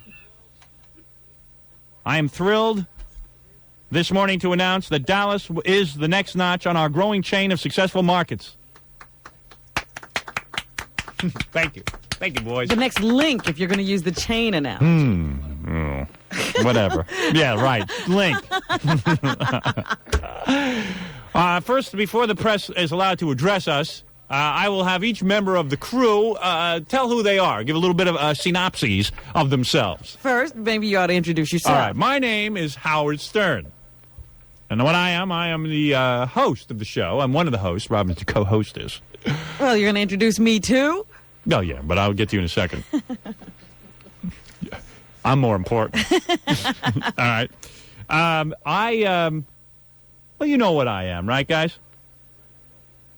Hello? Press, Did they leave? You don't need an explanation of who I am, do you? I'll speak for the press, Howard. I don't think they need an explanation. All right. Robin. I just thought you might want to go over that 15 years in the business. 15 years I've been in the business. And what else, Robin? What else? And that you feel that you're an innovator. Right. Let me just say something. The reason that it's important to me to be on the radio in Dallas is because I started radio. Not radio. I started real radio. Let's face it. You know, there's guys now on the air. They're talking. They're taking phone calls. They're all being wacky. They're taking chances. But it was me 15 years ago who really started the whole ball rolling. They're all rip-offs and they're all talentless. And I am here to prove that I can be number one anywhere in the country. Never before has it been tried to have a national morning show. And yet we will do it. We are number one in L.A. We are number one in Philly. We are number one in New York. Where else are we number one? Washington? Washington, that's right, and New York. And New York. We're even number one in Cleveland. I'm pretty sure of that already.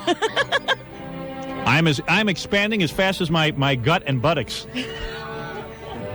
So there it is, press. That's who I am. And now I'm going to introduce you to Robin Quivers. Robin, just say a brief statement about yourself. Good morning, press. My name is Robin Quivers. Yeah, I am the first lady of radio. Ooh, when did that happen? I decided I needed a title, too. All right, go ahead. I have been in the business, working with Howard for about 11 years. She's my little princess. I discovered him when he came into Washington, D.C., and I said, that's different. That's new. Nobody's ever done that before, and I want to be a part of it. That's right. So here I am. There she is. Hear her roar. And Robin and I do the show together. Now, there are other people in the studio that we should make you aware of. There is Fred Norris, King of Mars. Fred, tell everyone what you do. Okay, I've been with the show for 10 years or more. Have you been with the show 10 years or more? Or more. You've been with it more than 10 years. Yes. What is it, Gary? I was hoping you were going to get around to me soon. Oh, okay. And Stuttering John should say something, too, and Ganji, and even Gorilla can say something. Go ahead, Fred. Explain what you do. Okay. I run carts and sound effects. I also write a few things from time to time and do some voices and things like that. And that's it. Yeah. I'm not going to get overly. All right, Jackie, you want to say something? Talk about your stand-up career as well. My name is Jackie the Joke Man Martling, and I am an alcoholic. Oh, man, here he goes bombing. Just be straight. No, I've been with Howard coming up on 10 years in January, and I'm a writer on the show, and I like to laugh. I'm a stand-up comic, and I would love to sell you videotapes and cassettes. No. And you may call me for jokes anytime at 516-922-WINE, and it's a pleasure to be in Dallas. There you go. Jackie the Joke Man Martling. Yeah. Oh, he won't stop. He'll never stop. No. I also give him the hook. And show him how you laugh on the show.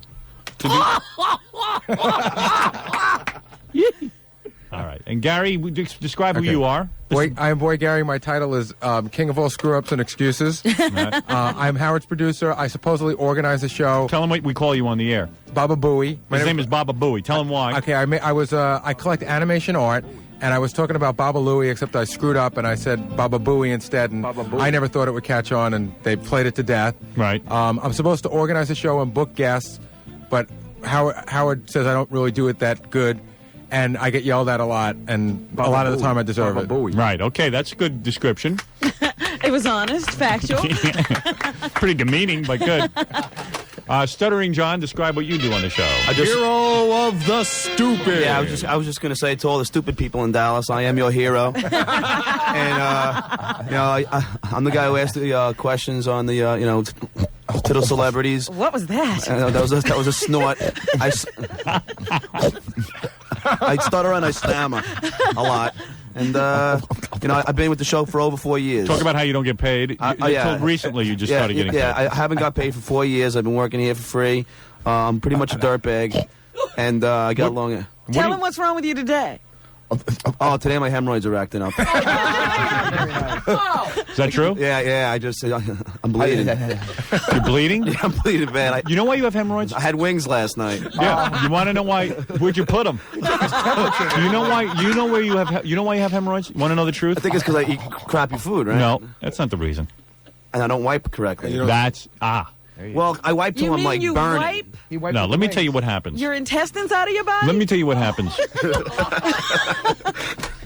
Let me tell you. You want to know the truth? I'll give me a minute on this. Because now it's like itching. Yeah, let me tell you what happened. I had an anal fissure, and I created it myself, and I got rid of it myself. All right? Well, you're like God. I had a big hole in my buttocks, in the actual wall of my anus. You know what? Dallas will understand this. My ass looked like JFK's head. It was blown apart from excessive wiping. Oh, dear. And I had never learned, all the years my mother spent training me to do all kind of stupid things, she never taught me how to wipe myself properly. Yes. And the reason for that was many people in the United States of America do not know how to wipe themselves. And I'm not saying this for shock value. I'm not saying this to be outrageous. This is why all those companies that put out all those creams are making so much money. There is no reason why man should have hemorrhoids. Now, let me tell you what happens. Hemorrhoids start two different ways. First of all, a lot of times you think you have to go to the bathroom and you push. Uh-huh. Do you do that? Yeah. Okay. The reason that you do that is you should wait until the absolute last minute that you have to make a movement. I've been taking your... How many times a day do you go? Once a day. Once a day, or do you try sometimes to push twice or three? Or you don't go exactly when you're ready. You think, maybe I better go now. I feel like I have to go. For example, like this morning when I knew we were going on a plane and I had to take a shower. So I said, well, let me just get it over before the shower, and I kind of forced it. Right, because you wanted to be clean down there. So you see, I used to do stuff like that. Before my shower, I'd want to go. Exactly. Right. You don't do that. You do not do that. You only go when you absolutely have to go. Reason number two, people have hemorrhoids. I told you to stop wiping so much. Do you wipe until it burns? Yeah, but let me just... All right, can I say you something about that? Yeah. Well, what did you want to say? Well, I just want to say, you told me to just wipe 3 times. Right. But you don't want to leave any, stuff down there. Then you learn how to wipe in 3 times. And you know what? Then jump into the shower, and if you can't shower, then let your underpants get wrecked. I don't care. 3 times. You want to have... You want to have hemorrhoids? Is it uncomfortable and itchy and painful? Extremely Do you uncomfortable. find during the day that sometimes you take your underwear and like you use it and you scratch with your finger? Exactly. Right, okay. Oh, Do you have man. stains all over your underpants? Sometimes, and yeah. it's even maybe even a little bloody? Yep. Yeah, okay. Let me tell What you a something. dream. Let me tell you something. I had all those problems. I stopped scratching. I go to the bathroom only once a day when I absolutely have to. And I wipe no more than 3 times. And I am telling you, I got rid of all of my problems. And when I wipe, I don't wipe excessively. I don't wipe hard or anything like that. It actually repulsed Karen once, What do you mean, your hemorrhoids? Yeah, because she does the wash for me sometimes. And she sees your underpants. Yeah, Sergeant Stripes in his underwear. So I blamed it on the preparation H. I'm telling you, I used to sit there and scratch with my underpants. I would use it as a buffer between my finger and my buttocks. And you would see like dots of problem area all through my underpants. Let me tell you Be a something. little like a finger point. Underpants are like a roadmap to a person's life. It's like a diary. I'd rather, if someone gave me a choice. Reading the underwear, you could do that. Yeah, if somebody said to me, do you want to read my diary or you want to take a look inside my underpants? I'd rather look inside their underpants because I can tell everything about a person. It's like tea leaves. Yeah. I can read underpants. Hey, I'm telling you, man, I'm right. No, I know you're Get rid right. of your hemorrhoids. It's going to get worse. You're going to have to get Well, laser Well, surgery. ever since I talked to you, weeks it's been. now. But ever since I talked to you, the last couple of weeks have been pretty good. Up until this morning. What happened? Because you broke down and started wiping He hard. forced. And you Yeah. get that itch back there, and you think you have to wipe more and more. Exactly. And you don't. You just got to resist. As a matter of fact, get some cream, put it on there. When you go through the first couple of weeks, it's a little rough to go through withdrawal from scratching. Yeah. Can I ask a question? Yeah. Because I've actually had trouble in this area, too. Go ahead. How do you resist the itch? How do you resist that? One of the things that I did, I had a pretty bad itch. So one of the things I did was I had anal suppositories. But Suppository cream. But isn't it sort of gross? Like, doesn't it? Yes. Isn't it? But it only went on for like a week, and then once the itch cooled down, I resisted. Do not scratch under any conditions. Howard, did you ever find yourself like go against the corner of a desk and stuff like that? Oh, man, you're like a dog dragging your butt across the carpet. I know what you're talking about. I went through all of it. It was embarrassing, and I never understood it, and I never thought much about the area. And then I finally sat down and analyzed what was wrong. and I train myself properly. There are times I wipe, and I absolutely have to wipe more than 3 times. I don't. You don't? Nope. Yeah, well, that's what I got. I don't, and you know what? I'm very untidy back there, and I'm probably smelly the whole day, but I don't care. You just feel unclean if you don't. You do, get every but I don't nook and care. cranny. I don't care. You got to learn how to deal with it. I've dealt with it. So before you make love to a woman, you jump in the shower and you clean, you tidy yourself up. That's all. Big deal. So you smell a little bit. All guys smell. And the other thing is, if I could just conclude my introduction, I'm signed to Atlantic Records, and John is now an Atlantic record recording artist. I thank you for playing my music. All right, now I will take. Shut up. I will now take a couple of questions from the press. Who am I addressing first? Yeah, maybe they have some hemorrhoid problems. Yeah. Hey, who is this? We have Dave Scott. Dave. Dave, where are you from? He's from the Dallas Business Journal. Does anybody talk over there or what? I'm here, Howard. Dave, do you have any questions about hemorrhoids? Go to the bathroom. Dave, is there a question you want to ask? Well, I had one, but now I have to go to the bathroom. Oh, come on. No, I was just curious about how familiar you are with Texas, particularly Dallas, if you've spent much time here, and if so, what makes you think you're going to be popular down here? I have never been in Texas. I am unaware of Texas. I know nothing about Texas. But I think it makes little difference whether or not I know anything about Texas. I think the people of Texas are going to want to laugh in the morning, and that's the bottom line. They want to laugh. They want to have a good time. They want to have a party with their radio. What difference does it matter if I have to know something about Dallas? People in Dallas like Johnny Carson, didn't they? What did Johnny know about Dallas? Was he ever there?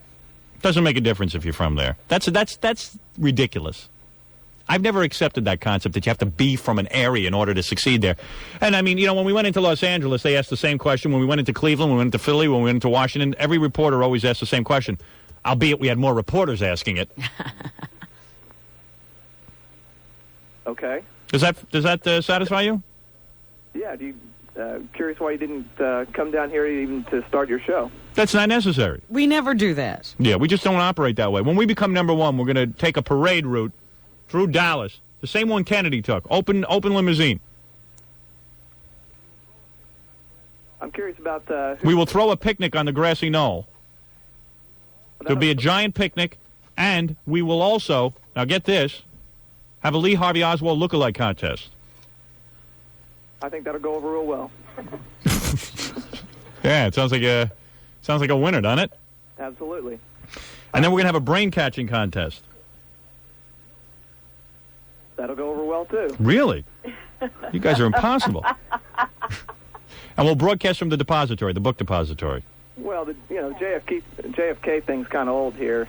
Oh, that's right. Yeah, it's old. Yeah, everyone forgot about JFK. They just put out 2 major movies about it called Ruby and JFK, but it's kind of old. It's kind of old. They weren't shown in Dallas. No. Listen, tell me how you are with the FCC right now and where your problems with them stand. Well, I have no problem with the FCC. I don't pay attention to them. They continue to fine me, and they continue to ask us to pay a fine. I don't think that I should pay any fine. I don't think I've done anything wrong. Supposedly, if you're obscene on the radio, you've done something wrong. I don't think I'm obscene. I don't think what I do is obscene. I'll never believe that what I do on the radio is obscene. So they're going to drag my ass into court, and we'll probably have to go to court over it. And then we'll let a judge decide. So you don't think they've muzzled you in any way? Never.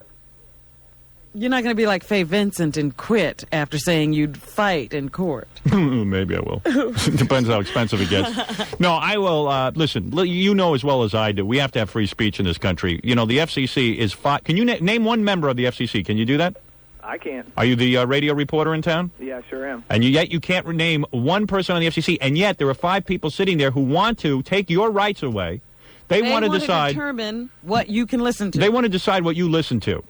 And we can't even name one of these people. They're not elected officials. Why should we allow that as a people? And I am not going to bow to the wishes of 5 people who are faceless, anonymous, and certainly I am not going to bow to their wishes when I don't think they have a right to tell us what we can listen to or what we should say. The FCC decided they're going to start regulating what people can say on the radio. It's absurd.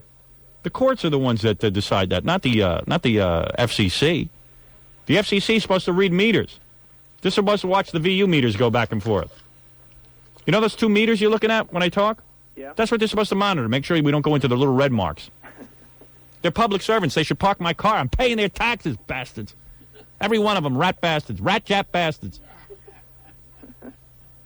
You see, I'm getting a laugh out of you. Yeah, all right. Well, I guess I know how you feel about the SEC.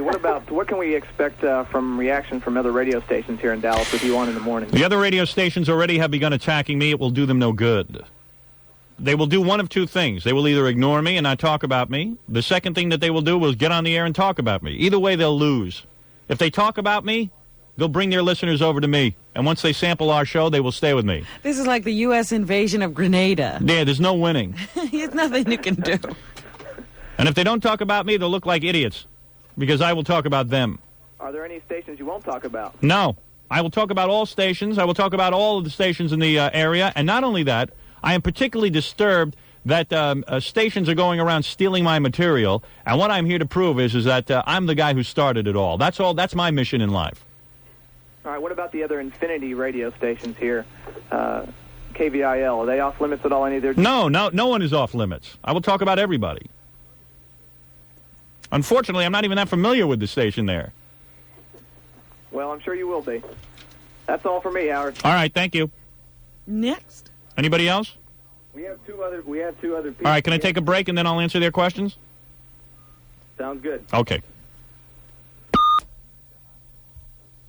I always think they're hostile, those press. Well, he wasn't so bad. No. They always put themselves in the devil advocacy role. I knew he was going to say all that JFK stuff was all the real sensitive in Dallas about it. Yeah. But if I lived in Dallas, I wouldn't care that they shot Kennedy in Dallas. I wouldn't feel like we're all responsible for it. Does Washington still shudder at the thought of Lincoln? No. Yeah, right. They got over it. I didn't even know where Lincoln was shot. See, they keep it quiet. Right. We'll take a break. We'll be right back. I think we're okay now, they tell me. Yeah. I used to work with one of the other blue radio types, as we call them in this part of the country. No, don't lump me in with anybody. I'm a total original. I started all this. Don't lump me in with these idiots. Well, that's fine then. You started it all, and I want to talk to you about it. How do you look? This is the buckle on the Bible Belt. Are you blonde? Absolutely not. Are you brunette? Well, yeah. I'm just trying to get a sense of you. All right, that's enough. Are you real cute? Of course. You married? Most people from this part of the world are. Yes, I'm supposed to be asking you the question. Are you married? No, but I have been. How old are you? Over 30. And what happened? Your husband dumped you? No, I had a couple and I dumped them. You've had two husbands? Why do you keep dumping them? Why do you keep marrying men that you can't... Because I just haven't found the right one, darling. You know how that works. And you got a real hot body? It's all right. What are you wearing right now? I'm wearing blue jeans, and I have a question to ask you, or I'm going to say so long, okay? Blue jeans and what else? What's wrong with me asking? I'm just trying to get a little rapport. No, I understand, but I need some answers for my particular piece that I'm going to do. Well, maybe I need a couple of answers, honey. This is totally uninteresting to No, the it's people not. who know me because I've been in this market forever. What is that? Everyone here knows what I look like. Yeah, but I'm talking about me and you. Well, Howard, would you like me to describe her for you? Oh, please don't. Yes. Well, she's wearing blue jean jacket and pants. Matching ensemble? Yes, with the Texas rhinestones. Ooh, I love that. White blouse, no underwear. That's not true.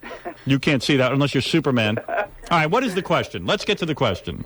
All right, thank you, Howard. The Yes. question is, this is the buckle on the Bible Belt. Traditionally, blue radio of any kind. Are you original or not? Let me finish. Original or not, has just not been able to... She thought up sustain that an buckle on the audience Bible here, Belt. And I'd like to know why you think you will. You know that buckle that's on the Bible Belt? I'm gonna unbuckle it, baby. And I tell you, if you were in my room, I'd like to unbuckle your pants. No, I am not worried about any Bible Belt. I don't listen. There's got to be people in Dallas who like to laugh. And that's that.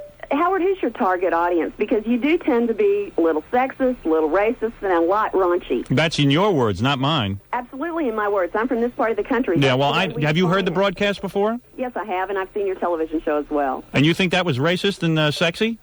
Sexist. I mean, sexist? Did you think that was racist and sexist? Yes, I did. Oh, I see. And raunchy. And raunchy. Yeah. Well, who do I appeal to? You know, you'd be surprised. Who do you think I appeal to?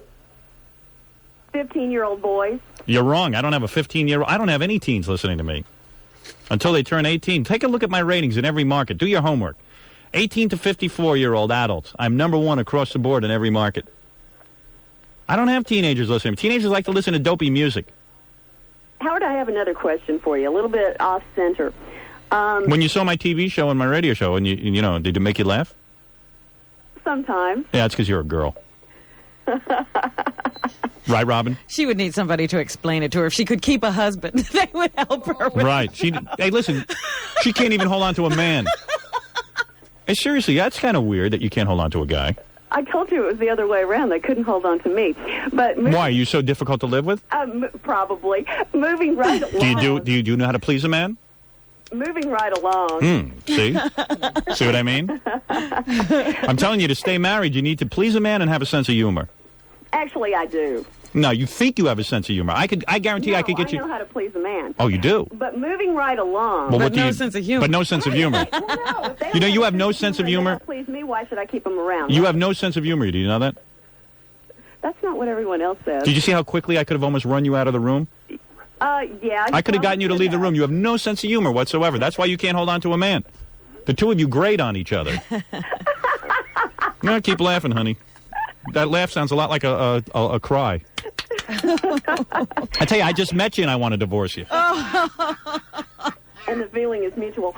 I met the president of Infinity Broadcasting. Yes. And you know what he told me about you? What did he say? He said that for all of the persona that we get from you on the radio and on television, that you are the total opposite in person. That is absolutely correct. The nicest guy. That's right. You never curse, that you never tell a dirty joke, and that you're a great family man. Number one, I doubt whether or not you met the president of this company. Number two, I doubt he said that because he's heard me curse. Mel I was going to say, you never curse? Yeah, well, then he's talking to the wrong guy. Station. I met Mel, and that's what he told me. Let me tell you something, darling. I'm going to tell you something. I happen to be a nice guy. But he does curse. I do curse. I have to confess to that. Like a pirate. Well, I just thought that was an interesting. Why do you find that so unusual? Did you expect? You know, people meet me and they expect me to. What do they expect you to do? They expect me to come up to them in my personal life and curse at them and yell at them. Do you want to know something? I am so reserved in my personal life. I don't talk to anybody. I stay very quiet off the air. So Howard Stern is an act.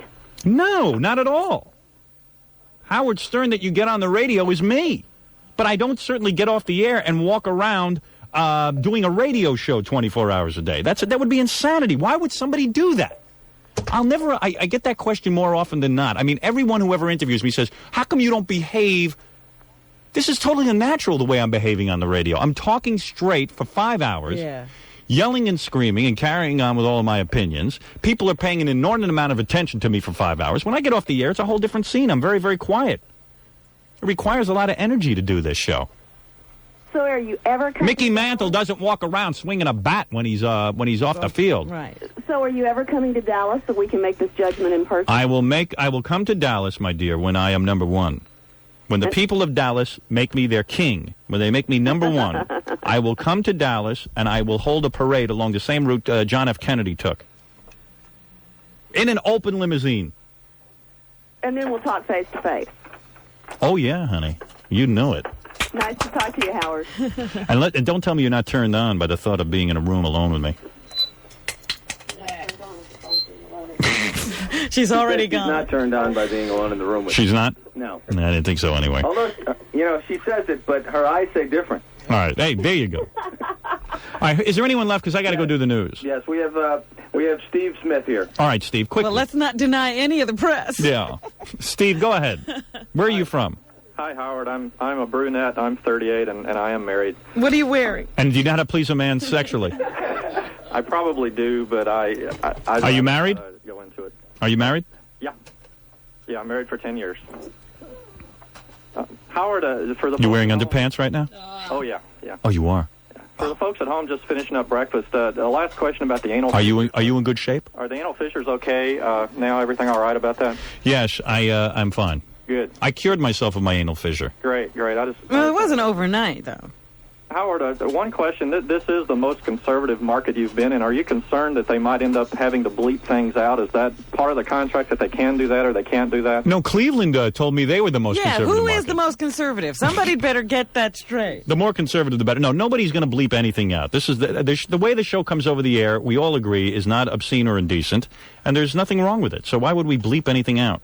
What do you mean to tell me that talking about anal fissure is too intense for people? They can't handle that? It's a fact of life. We'll find out. Yeah, I think it'll be just fine. Okay. Another question about the people. I guess they're listeners that have called everything from the Ross Perot press conference on today, and I heard something this morning, I think, on Crossfire. We have a lot of talk radio here in Dallas. Are you going to encourage any of your listeners maybe to call up some of the talk radio stations? No, I don't encourage anybody to do that. They can do it on their own if they want to, but I don't really encourage it. I don't tell anybody not to do it. It's something that sprung up without our yeah. The people have spoken. They want to do this. Suggestion. They like calling up shows and mentioning my name.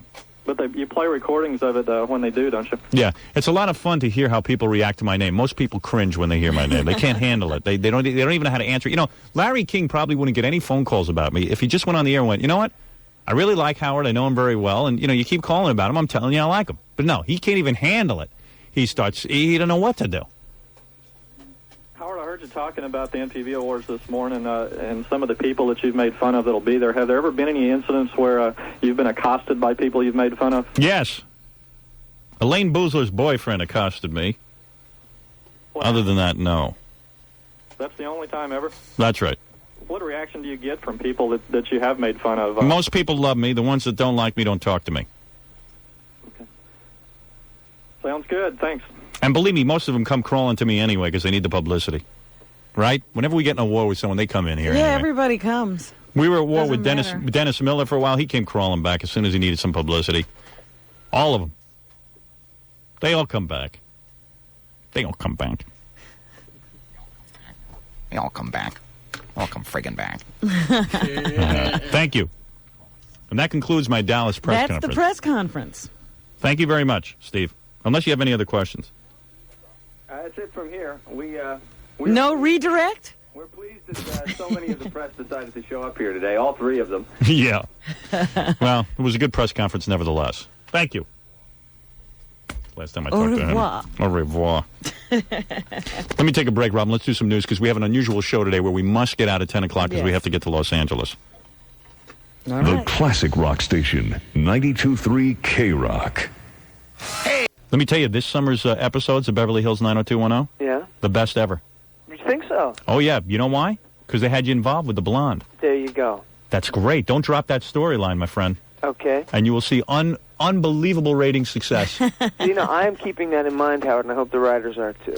It might seem kind of weird that I watch Beverly Hills 90210. Oh, no. Like maybe I'm out of their demographic. I'm 38 years old. I'm a married guy. You and Ronnie discussed this in the limo in the car. Me and Ronnie, the limo driver, discussed it. Not only that, Ronnie beats off to 90210. He tells me about it. The girls on there are Fidel Castro.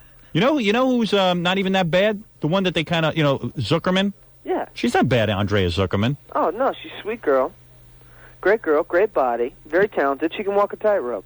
You know what I do? I keep a Dixie cup by my bed when I watch the show. Do you? Yeah, just Not me. I just have wall-to-wall carpet. I love it. I love high school kids getting it on with each other. I love all that. I just love it. High school girls, perky breasts. Yep. Yeah, you bet, pal. I love it. So you will be my co-presenter at the MTV Awards. I will not be Howard Stern. I will be Fart Man. That's what I've been told. Right. That's what I have been told. Right. So you'll come out and you'll be there with me. I'll be sidekick of Fart Man. You bet. Yeah. You gonna wear a red ribbon? I'll wear a red ribbon. You gonna wear one?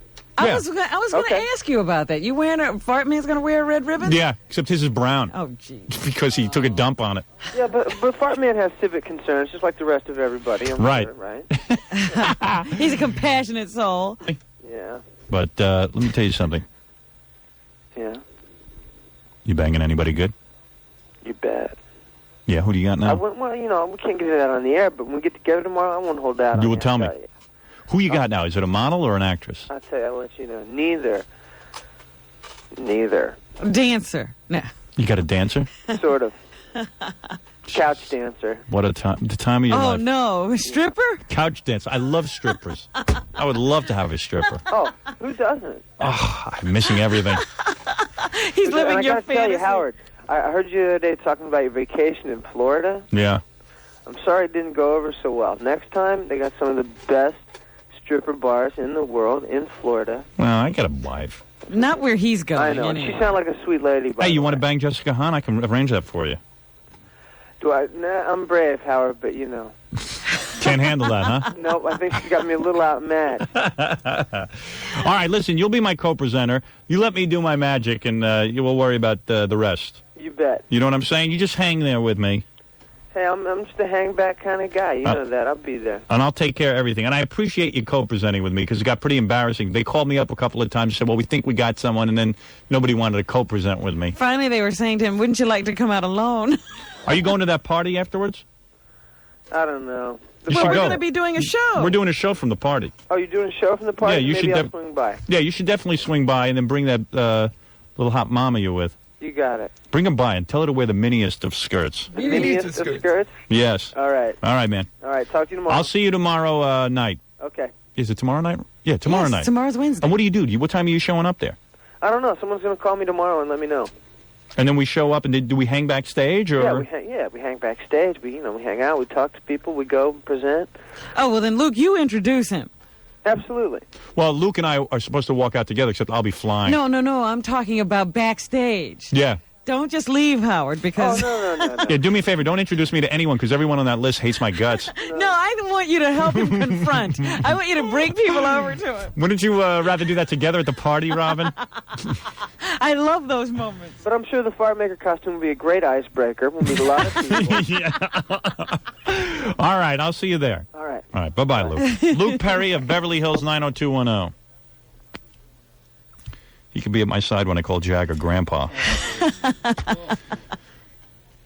That guy's got some life going. Oh, yeah. He's single, and like every girl in the world's in love with him. He's gorgeous. Why not? Yeah. Got one of the cutest butts in show business today. Works, yeah. As opposed to mine. As opposed to yours. It's got a great little situation going on there. Robin, come on, let's get into some news because we're going to run out of time. Yes, Howard, a lot of things happened over the weekend. I told you about Billy Preston already. He's pleaded no contest. What is that no contest plea anyway? No contest means, let's face it, if you went to trial with it, you'd be in big trouble. No contest. Okay. No contest means that's the way God planned it. You're going to jail. Well, what it is you're pleading on the mercy of the court. You're saying, look, I'm not admitting guilt, but I'm not saying I'm innocent either. I'm saying, look, do with me what Isn't you it have to do. Isn't it basically a guilty plea when the judge gets to sentence you? Between you and me, it is. All right. Well, then he's admitting, basically. No, he's not saying guilt. He's not saying innocence. I think we should have that no contest taken out of our law books. Now you're talking. Spiro Agnew would be behind bars if they did that.